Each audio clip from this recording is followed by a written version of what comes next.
Hey guys, this is my first video and this is my review of the Super Nintendo Super Scope.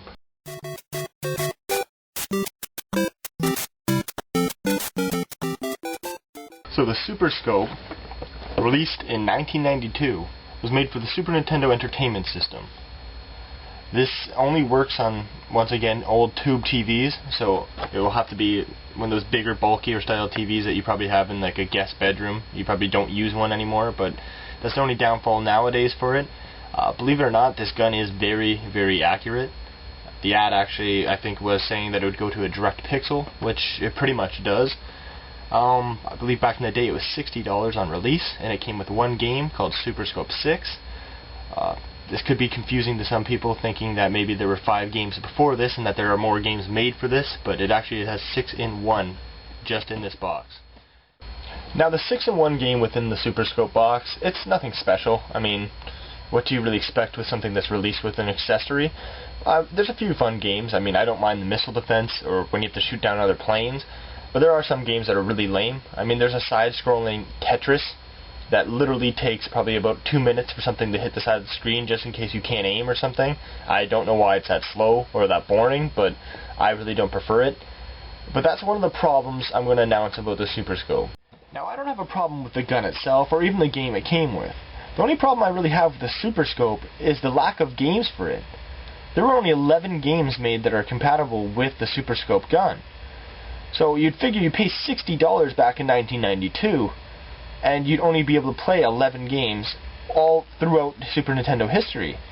It doesn't make a lot of sense why they would do that. I mean, yeah, I guess they already got your sale, so who the hell cares, but it's sort of a shot in the balls. Now within the box, you're going to find your gun that comes with its scope itself, the game, and also a sensor bar that you plug inside your second controller slot in order for the gun to actually work.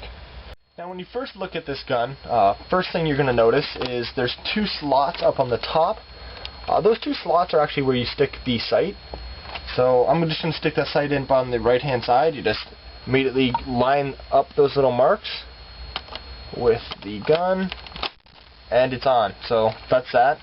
Also, there's 3 buttons up on the top here. This is your fire button. This is your start/pause button.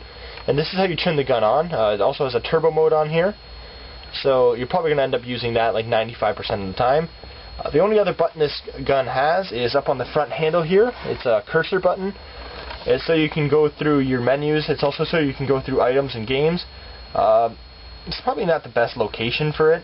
You figure that that would probably be the fire button, but the gun seems to work pretty fine, and you're going to need to put your hand up top to balance it out since it is a very large, ridiculous gun.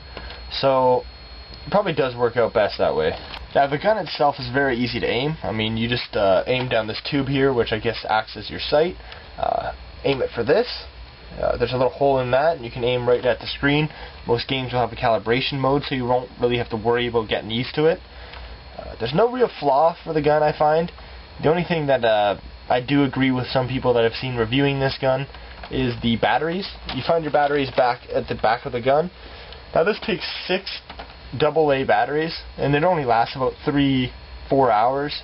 So it does eat up quite a bit of money if you're going to be playing it.